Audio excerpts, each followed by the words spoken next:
Praise the Lord. ప్రియులరా, ఈ యొక్క నూతన ఉదయకాల సమయంలో దీని వాక్యాన్ని చదువుకుందాం. పరిశుద్ధ గ్రంథంలో నుండి యోహాను సువార్త 7వ అధ్యాయము 38వ వచనం. నాయందు విశ్వాసముంచి వాడెవడో లేఖనము చెప్పినట్లు వాని కడుపుల నుండి జీవజల నదులు పారునని బిగ్గరగా చెప్పెను. John chapter 7 and verse 38. He that believeth on me, as the scripture hath said, out of his belly shall flow rivers of living water. యేసు ప్రభువారి అతి శ్రేష్టమైన నామములో పిల్లరా మీ అందరికీ శుభములు తెలియజేస్తున్నాను. ఈ యొక్క దినాన్ని మరొకసారి దేవుడు మనకి ఇచ్చారు. ఇది దేవుని యొక్క కృప. మరి ప్రభునందు ఆనందించాలి, సంతోషించాలి. మరి కుటుంబములుగా దేవుని సన్నిధానంలో చేరి ఆయనకి కృతజ్ఞతాస్తులు చెల్లించినట్లయితే గొప్ప సమాధానము ఆ కుటుంబంలో వారి హృదయాల్లో ఉంటుంది అనే సత్యాన్ని జ్ఞాపకం చేస్తున్నాను. ఇక్కడ యేసు ప్రభువారు అంటున్నటువంటి మాట, నా యందు విశ్వాసముంచి వాడెవడో. ఎవరి యందండి? జీవగల దేవుని యందు. ఇంకా చెప్పాలంటే ఎవరైతే మనం ప్రేమించి తన ప్రాణాన్ని సైతం మన కొరకు పెట్టిన వాని యందు విశ్వాసం ఉంచినప్పుడు, ఆ విశ్వాసం అంటే ఏమిటి పిల్లరా? ఒక స్నేహితునితో ఎట్లా మాట్లాడతామో అట్లాగా మన యొక్క ప్రతి అవసరత ఆయన చెప్పుకోవటం, ఆ విశ్వాసం ఉంచటం.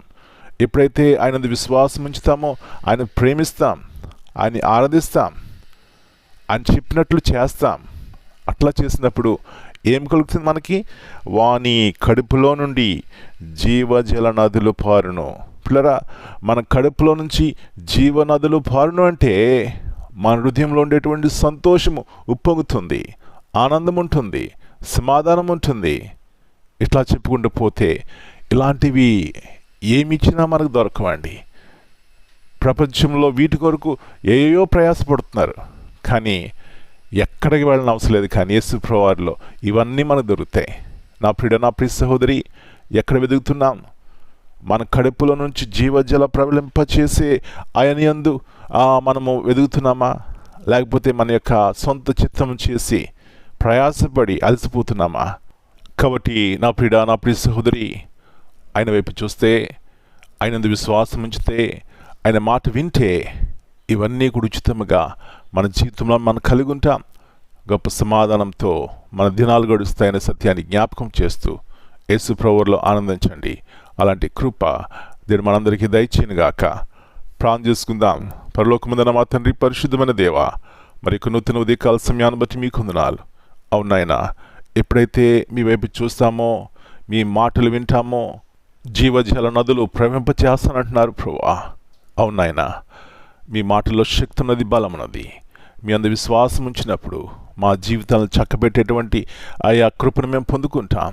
కాబట్టి మీ వైపు చూసి ఈ గొప్ప సత్యాన్ని తెలుసుకుని సంతోషంతో సమాధానంతో ఉండడానికి సహాయం ఇచ్చేయమని మనం మీ చేతిగా అప్పగించుకుంటూ ఈ దినమంతా మీరు ఎక్కడి కదా భద్రపరిచిన ఆయన ప్రతి అపాయం నుంచి తప్పించి మీ వాగ్దానాన్ని మా జీవితంలో పరిపూర్ణంగా నెరవేర్చమని, మేము చేసే ప్రతి పని, ప్రతి ఆలోచన మీ యొక్క ఉద్దేశంలో ఉండడానికి, తద్వారా మాకు అనేక మందికి సమాధానకరంగా మా జీవితాలు ఉండడానికి సహాయం ఇచ్చేయమని యేసయ్య అతి పరిశుద్ధమైన ఘనమైన నామమును బట్టి ప్రార్థన చేస్తున్నాను తండ్రి.